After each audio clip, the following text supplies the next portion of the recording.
Hi, this is Mark Linsenmayer, and we're talking today about new work and female entrepreneurship. Please introduce yourselves. My name is Skyler McCurine, and I am the owner of Live Red Balloon, and I truly exhibit the concept of new work as I work part-time to also pursue my passion, which is personal styling and speaking with youth. And my name is Felena Hanson. I'm the founder of Hera Hub, a shared work and meeting space for female entrepreneurs.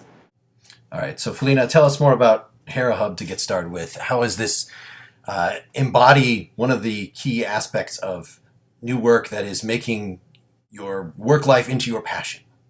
Absolutely. So we've built a physical platform specifically focused on female entrepreneurs, almost a business accelerator program. So it's physical space where somebody can come in and utilize the space for a professional work environment, a productive work environment, but even more so a sense of community and a platform to help them launch and grow their business. So we have 300 female entrepreneurs specifically here in San Diego, and we're lending this model into other cities all over the country. We've already started expanding to the East Coast. And it's really just a platform where women can start and grow their business. So we really are focused on that entrepreneurial revolution, if you will. So Skyler, what's your connection then? Yeah, so actually Felena and our relationship really exhibits how amazing new work really is. I started my business a couple years ago, and I just really was looking for a community to grow and to also learn how to grow my business. I had the passion, but I really needed the resources and the support and the tools. And so that's how I found Felena. And so I actually work for her part-time, and I'm learning so many amazing things while simultaneously learning some really great resources to build my business. Okay, so we're not here talking about, it's great that we're having you on, because if folks like me are the poster children for this, then it's just artists who don't want to get a real job, and so they want to do something like this. But these are actual.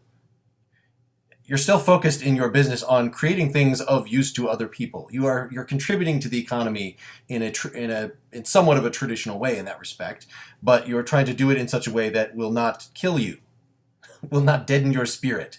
Yes, exactly. And my background came from working in corporate America in the traditional 9 to 5, and I just really wasn't having my needs met that way, wasn't feeling fulfilled. And I think that's really kind of what the whole concept of new work really is about, is just finding really something that you're passionate about and a great environment to exhibit that passion. And so that's why I'm super excited to be able to be part of Hera Hub and leaving the corporate world so I can pursue something very different and unconventional. Yes, first job sometimes refers to regular jobs as like canned food, completely processed. If you think that's the only way that work gets delivered to you, or that you could do something that will earn money, then something is going wrong. Absolutely.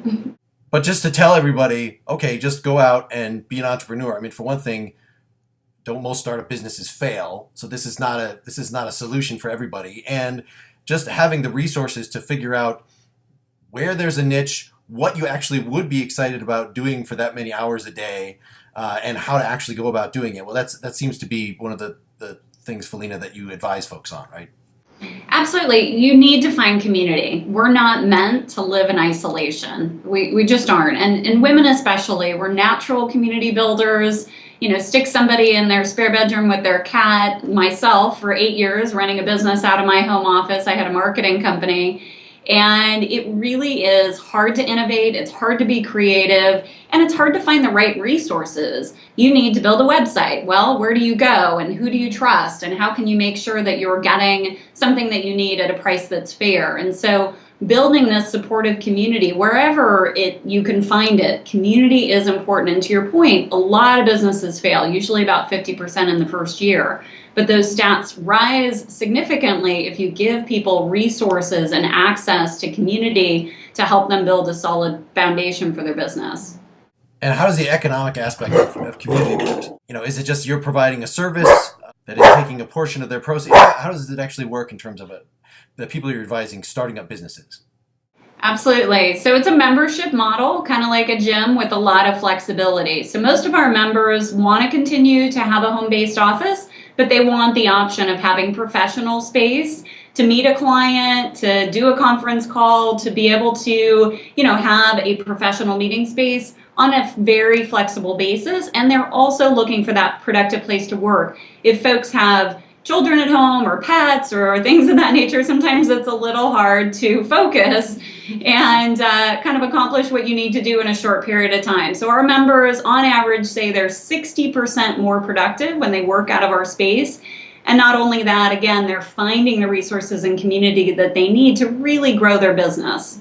Okay, so even though you are there as sort of a paid advisor and providing the space, and that's how you run your business, the cooperation between other folks, can you tell me about, is it actually you're fostering relationships that are not necessarily strictly economic? Yeah, so I'll give you an example. We have what we call gurus, who are subject matter experts that donate their time to the community on a weekly or monthly basis. And these folks are CPAs, they're accountants, they're attorneys, they're marketing experts, and they are really providing, that resource basically for members to come and, have kind of an open Q&A. Think of it like your office hours with your professor, so to speak. But well beyond that, we are constantly connecting people. We're constantly listening through our online channels and through the in-person interaction in the space. And so members all the time will raise their hand. I need this. I'm looking for this. I need a resource here. Have you tried this platform? Does it work for you? Those dialogues are happening every day, almost all day, to really create that sense of community. And again, just to kind of differentiate the difference between Hera Hub and other co-working spaces, we really focus on that sense of community. That's the primary driver of the business. And so you don't just come in and work. There's plenty of places you can go work. You come in to build community, to lend your expertise to the community and vice versa. So it's almost tribal, if you will, kind of taking it back a couple hundred years, where people gathered and they shared information. And God bless social media, I use it extensively, but nothing is going to ever replace an in-person connection, a face-to-face interaction. You need both. So is this a growing trend to provide this kind of space, or is this, so you're not unique in the industry here? I'm not saying just equate yourself with your competition, but this is something that we're seeing as a national trend. Absolutely, a global trend. Co-working spaces are doubling every single year. We've got about 2,000 in the US, another 2,000 or so in Europe and in Asia. And it's growing so rapidly because there's so many individuals, what we call independent workers. And some of the predictions, it's a prediction, but it's a staggering one. The prediction is that up to 60% of the knowledge-based workforce will be independent by 2020. And that's by an organization that did that study called MBO Partners, and that data is on our website. And you look at those numbers, and knowledge-based workforce, and we're not talking about manufacturing here, but folks like us and you and other folks that are, wanting to work more independently. It doesn't mean they're a full-fledged entrepreneur. They could be a freelancer or a consultant, but they want more autonomy, more flexibility. And it's a benefit to companies because this labor force is cheaper, essentially, and allows them to be a little more agile. Think of these huge companies with 100,000 employees and they're trying to innovate. That's a large ship to turn. And in San Diego, Qualcomm's a great example of that. They have 36,000 employees globally, and innovation is hard to do when you're, no offense, dragging 36,000 employees behind you. There's a lot of bureaucracy. And so you see even companies in biotech like Johnson & Johnson starting up these labs, kind of co-working spaces for early stage scientists to be able to test out products under the umbrella of J&J, but totally separate. And so they'll come in, they'll see a technology that they love back into J&J. That's 80 times cheaper than doing R&D within Johnson & Johnson. So you see this trend towards innovation, towards research and development around this independent workforce. And it's what workers want too. How many of us have been in corporate? I was in high-tech marketing in my 20s. I got laid off 3 times by the age of 30. 2 of the companies I worked for sold to larger companies and one folded completely. And gosh darn it, I just want to control my own destiny. So it's really, really a huge trend, not only in the independent workforce, but which is driving co-working. And I'll just end with women statistically are starting businesses twice as fast as men. For every one business that's started by a man, 2 businesses are started by women. And so women are kind of paving this independent workforce trend, if you will. And if I can just piggyback off of a really great point that Felena made, I think that even the way corporate America is kind of redesigning their workspace shows that co-working is becoming a really impressive, not just a trend, but a paradigm shift. When you look at co-working spaces, it's all about collaboration versus competition. There are no cubicle walls, and yes, people rent office spaces, but usually their doors are open. People are coming in and out, having conversations and dialoguing. That's why you'll see like really innovative companies like Apple and Google, for example, their workspaces will be flat. They don't have cubicles, or they'll have like a shared common space where everyone comes together to have conversations and to innovate kind of on the fly. It's the way relationships just kind of happen naturally. So I think that even that's a great example as to how this is really going to be the future of the workforce. Well, and certainly I would point out a key difference is just being able to find the setting that is right for the way that you prefer to work. I mean, that particular environment, I've been in different kinds of office environments, but a completely flat, open environment, that would be a nightmare for me. I couldn't concentrate for a second. I would rather people to have some barrier of some sort, whether it's a wall or preferably several miles. I much prefer the working from home thing but my wife does the same thing in terms of she likes to go out to an office, even though we both work for the same company as consultants. So I understand, and she wishes she had more community in the way you're describing. But maybe talk a little bit more about, certainly one of the key benefits of being an entrepreneur as opposed to something else is the flexibility, is designing how you want work to fit in with your life. Can you both speak about maybe your personal experiences and the experiences of the people that you're consulting and your customers? Absolutely. If I can just kick it off by talking a little bit about something that's come up in the media a lot, which is this work-life balance.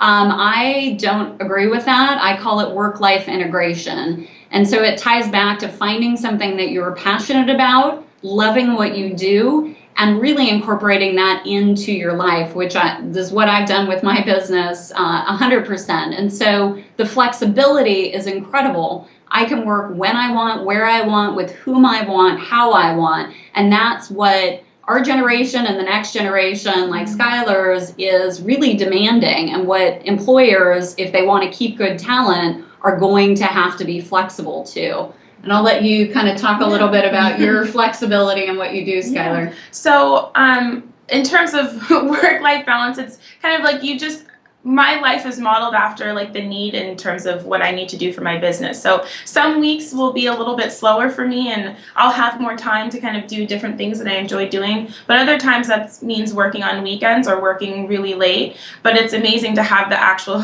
flexibility and the autonomy to be able to decide, well, what does my day look like today? What can it look like today versus you're forced to be here from 9 until 5 and you may be productive only 30% of the day, but you still have to be there just kind of taking up space.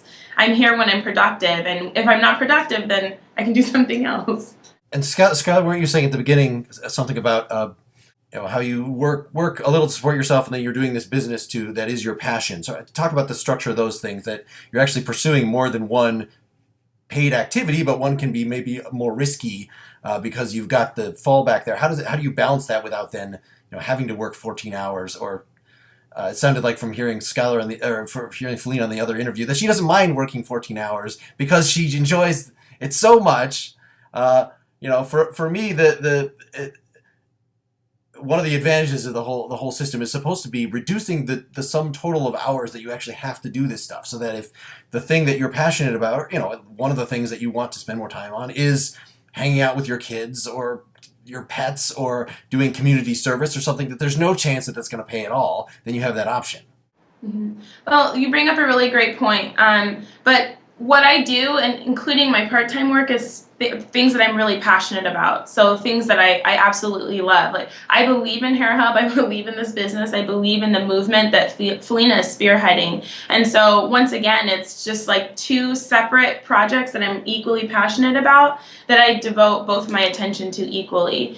And yes, I'll admit sometimes it can be a little hairy, a little fuzzy. If, for example, I have a need that comes up with my business and a need for Felena at the same time, who do I choose? And so it can be a struggle at times, but I wouldn't trade this life for anything else. Doing and working one job when I wasn't passionate about it at all versus working 2 or 3 or 4 or 5 or whatever I have to do, but that gets me really excited to do the work. I don't care about the hours. I care about the purpose. I care about the mission, and I care about the message and really the lasting impact that I'm making in the world. So to me, that's my work-life balance. It's all about the purpose and the passion.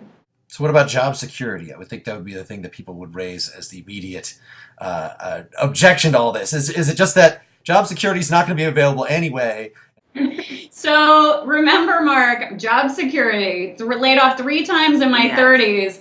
No offense, but there is no job security anymore. And the opposite is true to me. At least I control my own destiny. It sounds really crass, but I eat what I kill, so to speak, from an older statement, so to speak.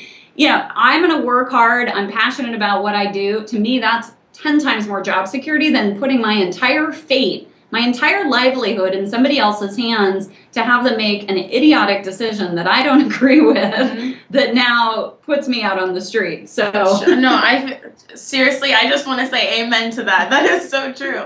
And keep in mind, I only was in the corporate world for 5 years. So in the grand stint of existence, that's nothing. That's just a millisecond. But I was there for 5 years, and I worked really, really hard. And the same thing happened to me. I was laid off because of my particular department restructured itself 10 times in 1 year. A clear indication that the leadership that was making decisions just didn't know what they were doing. And so I really realized that myself and my colleagues and all the thousands of people that I worked with were disposable. And so Felena brings up a really great point. It's that it's not really job security. Yes, there's a consistent paycheck, but that's until they decide that they don't want to keep you on the payroll anymore. So create your own payroll. Yeah, well, certainly one of the disadvantages of the traditional job is that you have one boss that or maybe it's a horrible corporate structure, and like in the movie Office Space, you have 6 bosses that all chew you out. But in any case, there's your as you say, your destiny is not in your own hands. When you start a business, presumably you have multiple customers, or at least are in a I do most of my work for a few research departments in departments of transportation. I'm a consultant, so I have one major client that I'm still jumping to their beck and call, but it's certainly a different relationship being a consultant on contract than being someone's actual employee. So I know that there's always the problem when you introduce multiple people. I mean, if you just, for instance, surely start up a company where you are serving things to many different customers, that instead of having one boss, it can seem like you have lots of bosses that can be just as tyrannical as the one could be, but you're pulled in more directions. How do you avoid that? Is there you just structure things so that doesn't happen, or how does this work? Yeah, I mean, ultimately, you're in control. You make the decision whether you want to work for that client or not. And I call it diversification, same as you would do with your stock portfolio. You're not going to put all your eggs in one basket. And so certainly, I mean, you may have a client that loses their funding and no longer can contract with you, but you perhaps have, 4 or 5 other projects going that you can then move into that. To me, you're in the driver's seat. I think the big difference in working in corporate or not working independently, so to speak, is you're not in the driver's seat, frankly. And when we look at just even recently, the whole media attention around equal pay day for women, and the fact that women are earning anywhere between 70 and 80 cents on the dollar, depending on the state, or even less to men, frankly, you're not in the driver's seat. You can walk into your boss's office and ask for a raise, but that doesn't mean you're going to get one. When you are self-employed, when you're an independent worker, again, you set the tone, so to speak. If you don't feel like you're getting paid enough, then work for somebody else or do something different. But it really, and I hate the word control, but I use it. because I haven't found a better word of essentially controlling your own destiny, so to speak. And I think that's far less risky in this day and age. And again, I'm 40, so I'm the X generation, but we have a lot of folks in the community that are, our members are between 65 and 25. So we've got all generations working elbow to elbow, but especially the next generation, Skyler's generation, there is no working for the man anymore. That's like a death sentence. So we're going to see more and more and more independent workers. Again, what Skyler's saying of following your passion and finding a way to make money on it. I don't always advocate solely following your passion if there's no money there, but figuring out a way you can take what you're interested in, or what I like to say is bring your passion with you. Don't necessarily follow your passion, but bring it with you, so to speak. Yeah. And actually, something that Felena just said reminded me of something that Frischoff had mentioned, which is really about living with less, too. So that, the car and the house, which millennials, Chrysler cannot sell a millennial a car. They're trying to figure out, how do we get these young people to purchase cars when we're totally happy with the shared economy using Uber and Lyft or sharing bikes or doing whatever. And I think that's a really interesting perspective too. And that's something that I know Felena really manifests, and I try to as well, is living with less. So my expenses are lower, so I'm not really stressed about all this overhead, and I can really kind of focus on what it is I like doing versus I have to support this lifestyle of frivolousness essentially. Now, I know you're both involved to different extents in life coaching or something like that. No. No, okay. Nope. Well, certainly one of the key aspects to this, and the thing that I thought you were involved with, that coincidentally is an essential part of new work, is figuring out what your passion is going to be in the first place. And part of that is some sort of guided soul searching, and part of it is getting knowledge of what opportunities are actually out there. How do you advise that people get this kind of guidance? Yeah, absolutely. We have a number of women in our community, a number of members that do business coaching and a few that do life coaching. I think the biggest thing is just getting out there and talking to people, surrounding yourself with a like-minded community. If you think you might want to be an entrepreneur, then go hang out with entrepreneurs. Go talk to them, see what they're doing, see what they're up to, ask them questions. And again, creating a physical platform to do that as opposed to just online chat rooms is a really important piece of this. So we have folks that come to us all the time and they just have an idea. That's it. They've got an idea. It could be a mom that, has come up with a product that, she thinks is going to change the way she and her children interact. And so we have a program called Hera Labs that is truly a business accelerator program that would help somebody get an idea out of their head, look at the market potential, the competitive analysis. These are, statistics behind, is this business going to work or not? Running the numbers, is this going to be a profitable business? Can you make money off of this? And we do that in 16 hours because, frankly, as women, we don't have a lot of extra time. And so you need to be able to assess, is this a go or a no-go, whether that's a product or a consulting practice or an app that you're developing. And so those are the types of programs that we put in place to really help somebody really assess, is this the path that I want to take in life?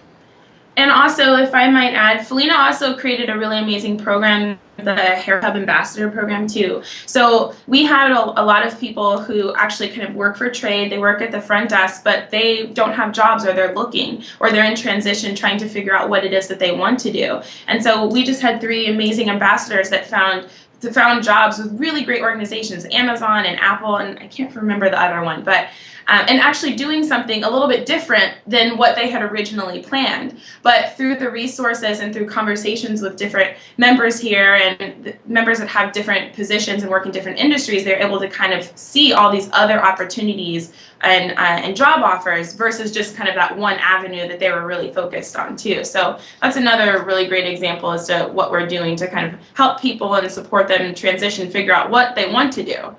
Okay. Yeah, no, I was wondering about the aspect of new work that Fritjof talked about, the poverty of desire. And what he usually has in mind, especially is in places like where there's massive unemployment or massive poverty, and people just don't think they have any opportunities, and so they have to be given hope in some way and shown that there are real possibilities. But that also, I imagine, is one of the key reasons why your organization is aimed toward women, that women have traditionally, not been given the opportunities, or felt like their expectations were lowered or somehow different. Can you address that a little more? Did that resonate, that part of his spiel?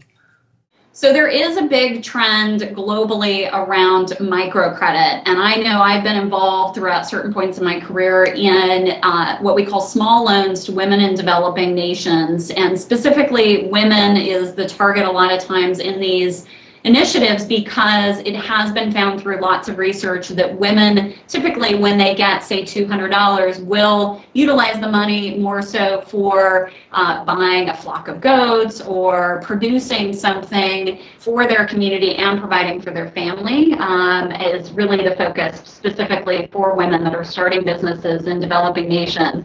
And it's such an enormous trend that I'm excited about, frankly, because it really is, how do we take communities that are never going to have the types of jobs that we have in the United States and teach them how to build their own business. So personally, I'm excited about expanding my business internationally. We're already spreading out throughout the United States.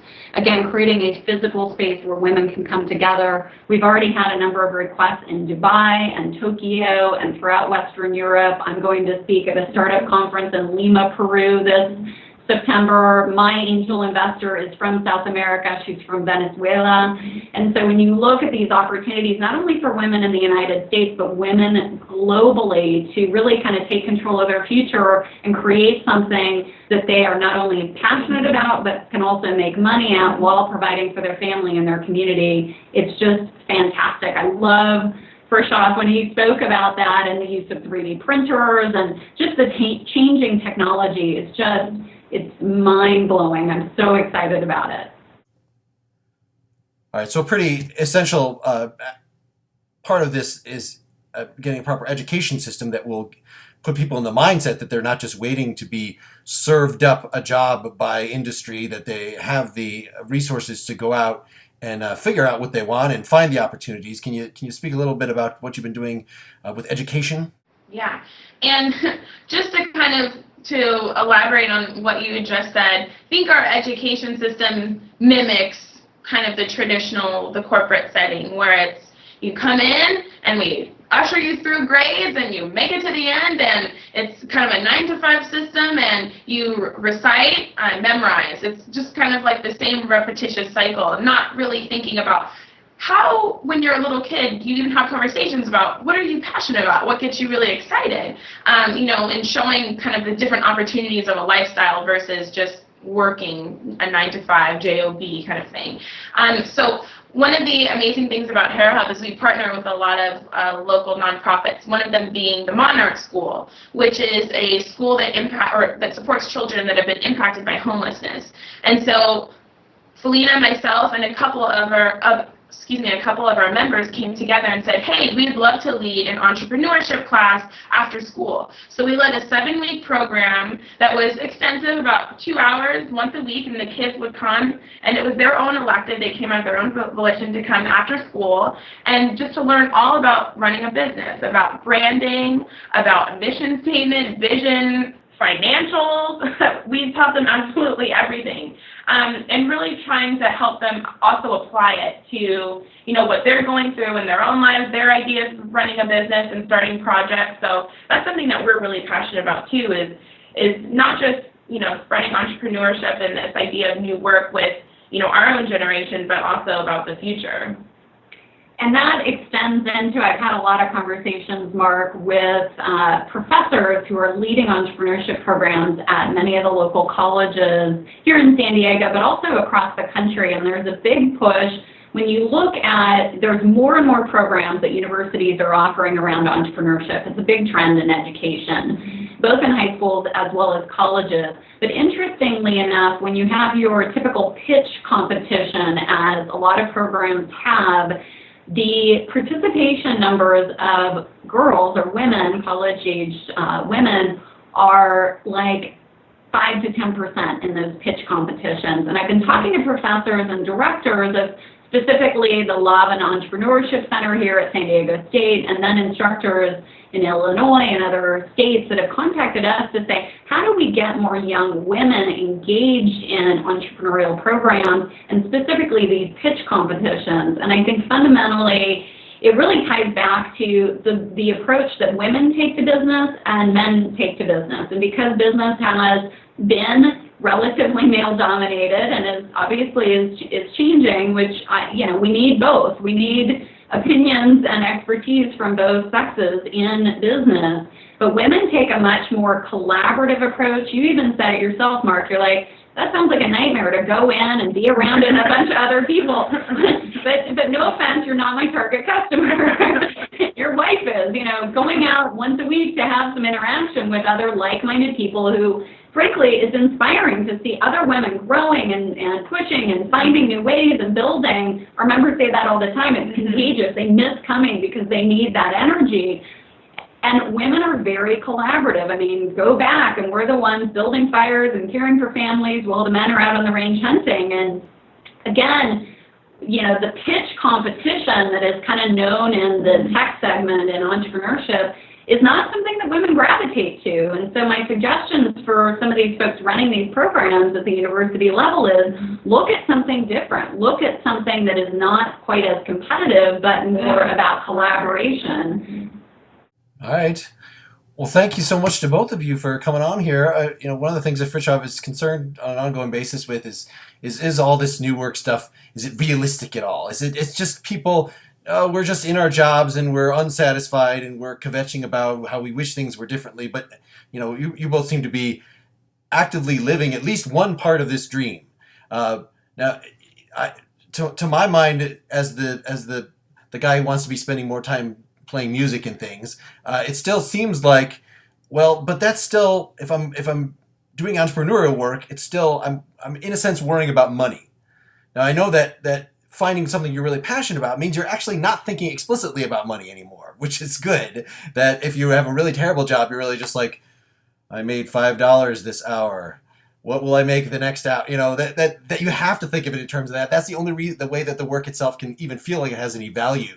But when you're doing something you're actually energized about, then it's great if there's a lot of money with it, certainly. But that's not the experience that you have. You don't feel like a materialist. You feel like somebody that is living a fulfilling life. Absolutely. And so we're not only embodying it, but we're also building a platform for others to do the same. And that's what gets me really excited. My vision is to support at least 20,000 women in the launch and growth of their business over the next 5 years, not only in the United States, but also globally. So I believe in it so wholeheartedly that that's what I spend 24 hours a day, sleeping, eating, breathing. Well, thank you. Thank you. Any last words, Skyler?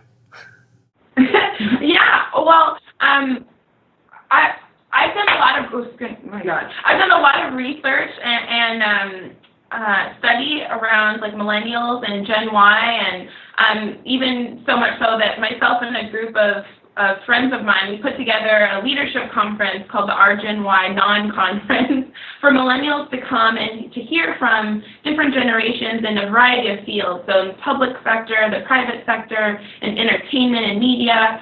And so I'm really, really passionate about this particular topic because I see my friends and my colleagues all expressing this desire to pursue something that they're really passionate about because the work that they're doing is just not fulfilling. And so I really think it's a very important conversation, and it's time to have this dialogue of, well, we need to start re-examining the workforce if people are fleeing in droves the way that they are, re-examining that, and then also really supporting people and creating infrastructures like Hera Hub to help people pursue what they really love doing. I mean, that's truly what life is about, is we all want happiness, and happiness comes from autonomy, and it comes from doing something that you think really adds value. It's about having meaning. It's not just a paycheck. Money comes and goes, but your passion and your purpose, that's forever.